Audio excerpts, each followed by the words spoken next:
Olá, graça, paz e alegria, eu sou o pastor Ricardo e estou aqui para mais uma mensagem do site www.compartilhandonaweb.com.br. Falta pouco, essa já é a quarta mensagem dessa sequência. Seguimos meditando a respeito da situação que aconteceu entre Davi e Betsabá, seus desdobramentos e buscando entender mais algumas coisas importantes para a vida do cristão, pensando sempre a respeito do nosso tema. Somos diferentes? Nas mensagens anteriores que você encontra aqui no nosso espaço, lembramos que as pessoas geralmente reclamam quando a dificuldade ou o problema se apresenta. Falamos a respeito do início da situação envolvendo Davi e Betsabá, a parte que era importante até aquele momento para a nossa meditação. Alertamos para o fato de que até mesmo o problema, a dificuldade, pode desempenhar um papel importante em nossa experiência de vida na caminhada cristã.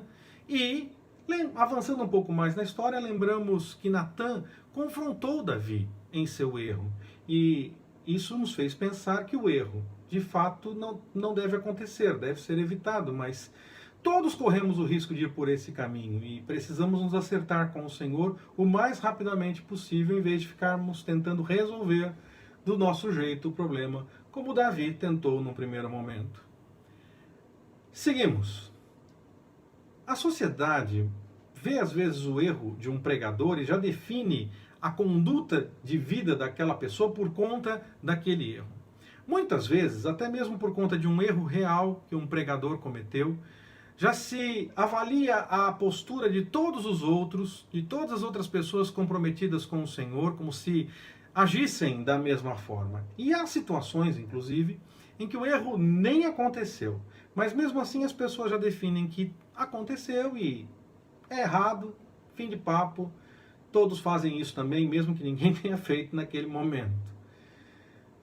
Infelizmente, mesmo dentro da igreja, mesmo dentro do cristianismo, nós vemos pessoas questionando a salvação de um pregador que, de fato, em algum momento cometeu um erro. E, às vezes, as pessoas até condenam, claro, condenam entre aspas, alguns pregadores, algumas pessoas comprometidas com o evangelho, por acreditar em erros que ficaram sabendo, mas que, na verdade, nem foram cometidos de fato.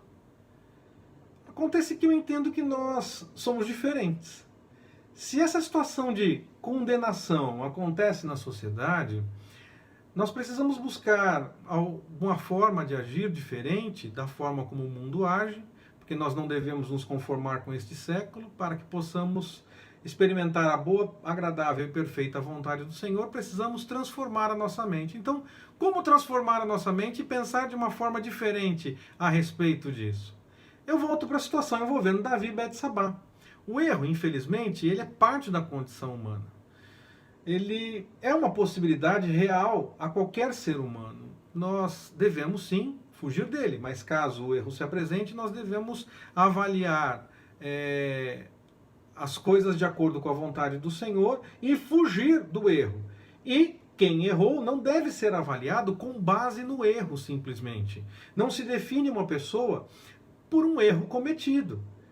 Se há frutos de arrependimento, como foi com Davi, como é que eu vou questionar o agir de Deus na vida de uma pessoa? Porque ela em algum momento cometeu um erro. Mesmo que, como foi com Davi, as consequências se apresentem na vida da pessoa. Não é castigo, é consequência da escolha de um caminho errado, um caminho que levou para fazer coisas que não eram de acordo com a vontade do Senhor. O perdão da parte de Deus pode até mesmo nos livrar dessas consequências, isso é fato. Mas, caso isso não aconteça, nós devemos enfrentar as consequências convictos que fomos perdoados pelo Senhor. Caso, claro, tenhamos nos arrependido e confessado o erro e abandonado aquilo que desagradava ao Senhor. Davi não duvida do perdão de Deus por conta da morte do filho que ele teve com Betsabá. Ele clamou, sim, ele pediu para que a criança não morresse, ele clamou por isso, mas diante da realidade da morte da criança, ele seguiu confiando no Senhor, entendendo que aquela consequência não mudava o perdão de Deus para com a vida dele.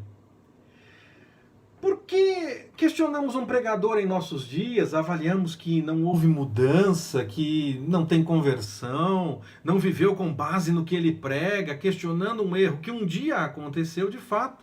Se não questionamos isso em Davi, se questionamos a possibilidade atualmente de arrependimento e mudança daquele que erra depois de conhecer ao Senhor, devíamos questionar a mesma coisa em Davi, porque ele já conhecia o Senhor e mesmo assim cometeu um erro.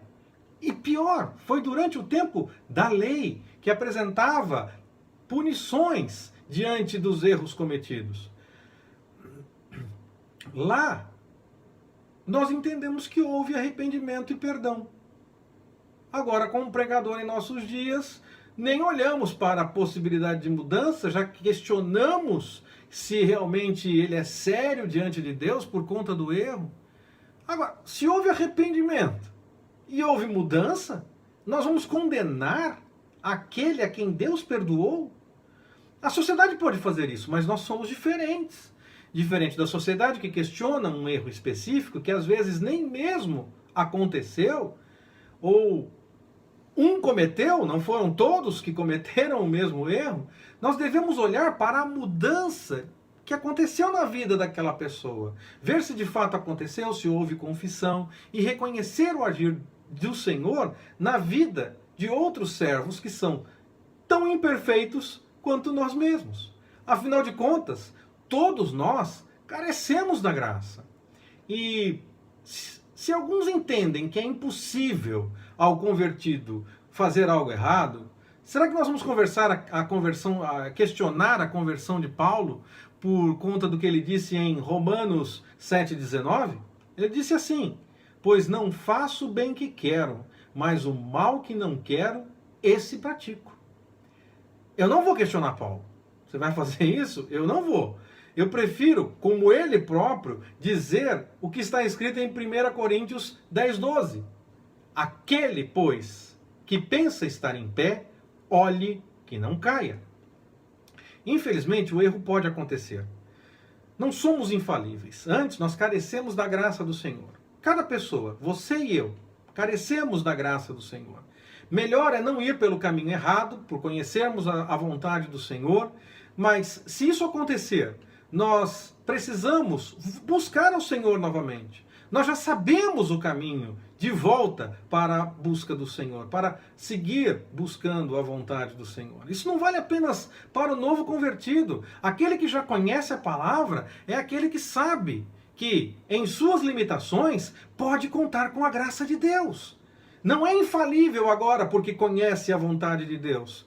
Vai fugir do erro, não vai buscar o erro, não vai praticá-lo a todo momento. Mas, se acontecer, sabe o caminho da volta, sabe que carece da graça de Deus. O erro não pode definir uma pessoa. Se houver arrependimento, confissão e mudança, essa é a marca da pessoa que busca na presença do Senhor, confiando na graça. Não quer dizer que vai sair cometendo erro o tempo todo, eu quero insistir, não vai sair fazendo um monte de coisa errada o tempo todo, até porque se fizer isso é porque não somos diferentes, não é mesmo? Não entendeu ainda o que é ser diferente, mas fugimos do erro, nós fugimos do erro, mas se ele se apresenta, nós sabemos o caminho para voltar à presença do Senhor, buscar a sua vontade e viver mais uma vez de acordo com o Senhor, confiando na graça do Senhor. Não devemos olhar para as pessoas por conta dos erros. Antes, devemos ver se a pessoa se arrependeu, confessou diante do Senhor, porque se isso aconteceu, se houve arrependimento e confissão, o Senhor volta a usar aquela pessoa sem nenhum problema. O Senhor pode usar qualquer pessoa. Ele falou através da mula, pode falar através das pedras e suscitar louvor a partir de pedras. Se um coração contrito e quebrantado, que o Senhor não despreza, não for suficiente para que o Senhor possa usar a vida daquela pessoa, tem alguma coisa estranha. Na verdade, o Senhor pode sim. Aquele que se arrepende e busca a vontade do Senhor é novamente aquele que pode ser usado como vaso na presença do Senhor. Não devemos olhar para o erro, não devemos achar que não tem jeito. Antes devemos, sabendo que carecemos da graça, buscar no Senhor que fujamos do erro. E quando isso acontecer, confiados na misericórdia, buscamos ao Senhor para deixar o caminho errado e fazer as coisas de acordo com a vontade dele. Permitindo o Senhor, retomamos. Que Deus nos abençoe. Forte abraço, até mais.